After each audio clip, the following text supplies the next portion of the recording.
Hello everyone, welcome back. This is Neha Tulshan from Crescent Creation. I am so excited today. Today's video is part of a hop that I organized for celebrating my birthday month with you. And before I start, I would like to thank you all the participants who said yes and joined me in this hop to celebrate my birthday. And a special thank you to Laura Basson for saying yes for this hop. She is so kind and generous. I'm so grateful that you joined my hop. Also, we have some sponsors for this hop: scrapbookpal.com, Not Too Shabby Shops, Cat Scrappiness, Stampin' Munchkins. I'm giving away few of the embellishment packets from my store that's on Etsy. And Lisa Mensing, one of the participants in the hop, is giving away 2 gift certificates. One to Honeybee Stamps and other one to Whimsy Stamps. So once again, thank you to all the sponsors and participants in the hop. And now for my project today, I created this envelope here. I created this Slimline envelope. I designed it myself on my canvas workspace and I cut it with using my brother's scan and cut. I'm so happy with how it turned out. I just love this look. It's a 4x9 envelope when all assembled, so you can easily put your slimline cards in here. I used a 12x12 white sheet that weighs 80 pounds for this envelope here. Also, I designed 2 envelopes, 2 different designs. So both are the same size. The only difference is the flaps. So the flaps in one of the envelope is little rounded and the flap in the other one is more rounded. That's the only difference. So if you like something that has more rounded flaps, then you would go with this one. Both the cut files are listed on my Etsy store for purchase. The one with little rounded edge is called Slimline Envelope 1 and the one with more rounded edge is called Slimline Envelope 2. And when you purchase one of the designs, you will get both FCM and SVG file. So if you do not have a brother scan and cut and just have a pre-cut or silhouette, you can still use these cut files. Now let me show you how I created this beautiful envelope here. So let's get started. So here are the 2 different slimline envelopes that I designed and cut using my brother's scan and cut. You can see one of them has more rounded flap than the other one. Now to create the envelope, you have to fold the flaps. For this, you do not have to do any scoring because the machine has already created a dash pattern in place of scoring. So here I'm just using a ruler to help me fold in the flaps, folding in all 4 sides, and then my envelope will be ready to adhere. Now that all the 4 flaps are folded, I will first go ahead and do any kind of decoration that I want to do on the front of my envelope and then glue it to create the complete envelope. So here I am masking my flaps using post-it tape so that I can do some ink blending on the front of the envelope. For my first envelope, I'm using Distress Oxide inks to create my background. I'm using ground Expresso, fired brick and Candid Apple Distress Oxide inks here. For today's ink blending, I chose to use my mini blending tools from Reinker. As for such large backgrounds, I prefer using my Reinker mini blending tools above any other blending tools out in the market. I am more comfortable using these than any other blending brushes when it comes to larger backgrounds and where I want smooth transition between colors. For each of my ink pads, I have a separate blending foam that's sitting at the bottom of the ink pad with some Velcro. I'll soon share some videos on how to organize these ink pads along with the blending brushes, especially in small spaces. I'm currently reorganizing my craft space, which is in my garage. I have just taken a little bit of a corner in my garage for my craft area because we do have to park our car in our garage.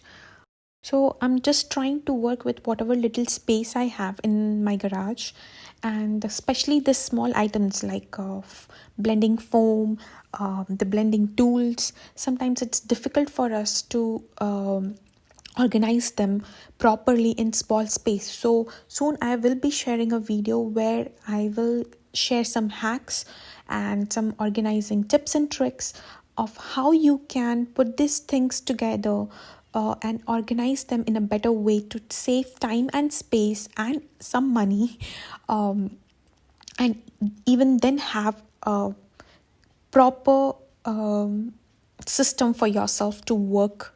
Now back to the envelope, I am going back and forth between the three colors to create the background here.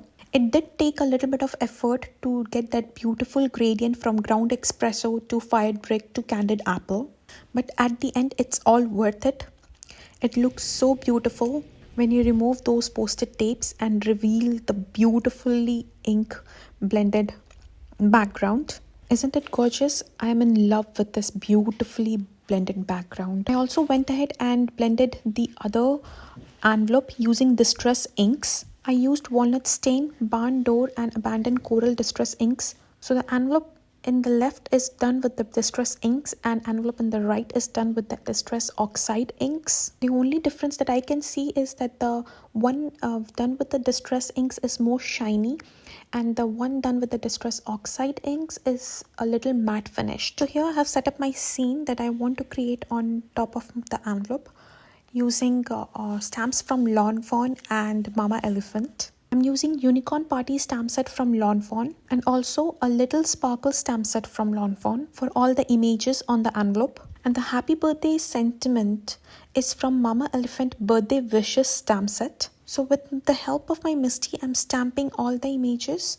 on Nina Solo White 80-pound cardstock using Blackout Ink from Inkon3. I stamped the images couple of times to get a crisp image. I have die cut all the images using my scan and cut, and now I'm coloring all the images using Copic markers. I prefer die cutting my images before coloring when I'm using my scan and cut, because if something went wrong while cutting those images after coloring, then all my effort and time will be wasted. So here I'm coloring the unicorn hair using my R markers. I had this color combination in my mind for my card for a very long time. I really like the look of it and I think it's a perfect card to gift someone during Christmas for their birthday. You can even use this card for Christmas. Just switch the sentiment from happy birthday to Merry Christmas or Happy Christmas or just joy, anything that relates to Christmas.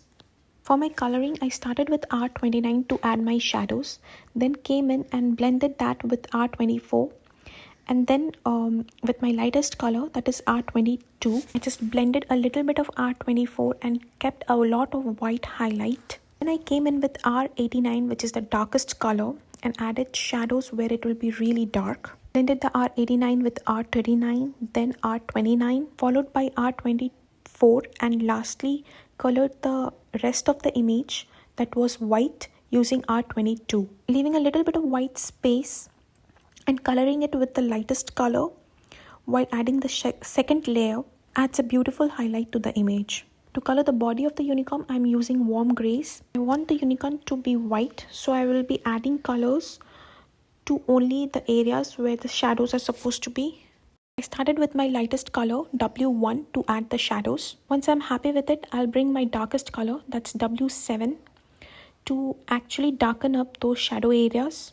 I'm going to add very little of this color to the folds of the body and the rest of the areas where I think the shadows will be. Now I'm blending the W7 using my W4 marker, just bringing out the darker color and blending it further. Lastly, I'll use W1 marker and blend the W4 into the white.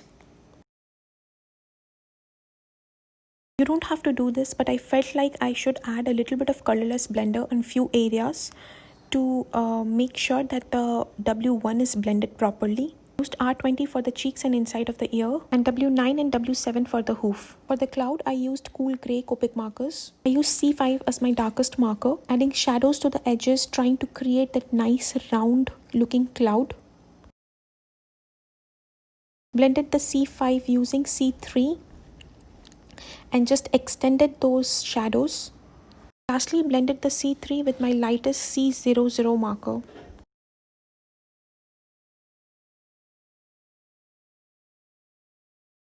Use the same markers to color the wings of the fairies.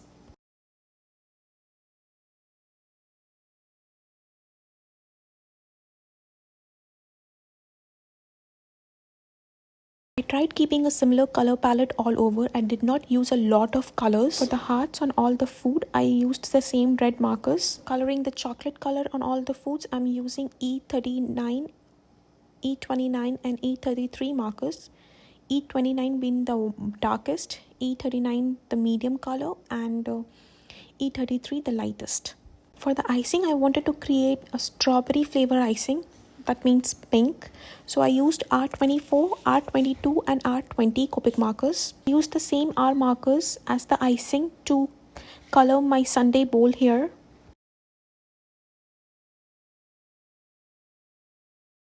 And also colored the fairy dress with the same R markers.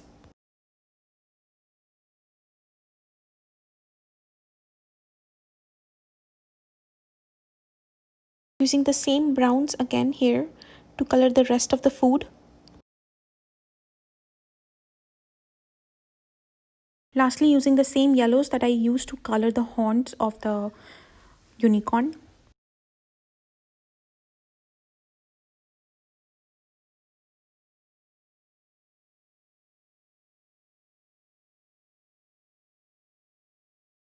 For the hair of the fairies, I used E29 and E33 Copic markers. Since it's such a small image, not a lot of coloring is needed. For the skin, used E13, E00 and R20 Copic markers. And that's it, the coloring is done. Now gluing these images on my envelope, I used a combination of ATG tape and liquid glue to glue all my images. I'm going to glue all my images flat on my envelope. I'm not adding any dimensions. If you're mailing this envelope, try to create this envelope one layer instead of gluing down the stamped and die cut images. That just ensures that none of the images fall off during transit. Or if you decide to use stamped and die cut images as I am today, you might want to consider putting this envelope in a clear bag. I'm going to hand deliver this to one of my friend who loves unicorn. Now that all my images are glued down, I will assemble my envelope using my ATG tape. And that's it, my envelope is almost ready. For the happy birthday sentiment, I'm using this beautiful scripty stamp set from Mama Elephant called Birthday Wishes stamp set. With the help of my Misty stamping the sentiment in black. I'm also stamping some of those star images from the unicorn stamp sets. Stamping it a couple of times to get a crisp image.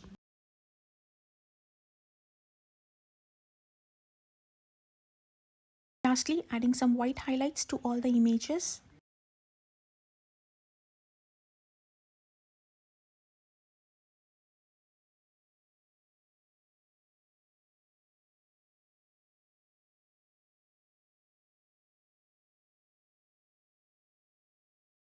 Adding some glitter to the images and sentiment with my glitter pen. Being careful while adding the glitter to the sentiment, as the ink beneath the distress oxide ink can react with the water in the pen. I used very light hands while adding glitter to the sentiment. Last but not the least, adding some gold stickles to the horn of the unicorn, fairy's wand and those star shapes that I added to the envelope. That's it, my envelope is ready. I'm very happy how this envelope turned out. Don't forget to check out my envelope files in my Etsy store, link to which is in the description box below. Link to the next person in the hop is also in the description box below. Like and subscribe for more crafty videos. Thank you so much for visiting and hopping along with us. Support means a lot to me. Here are a few more videos that you might like to watch. Thank you for visiting. Have a nice day.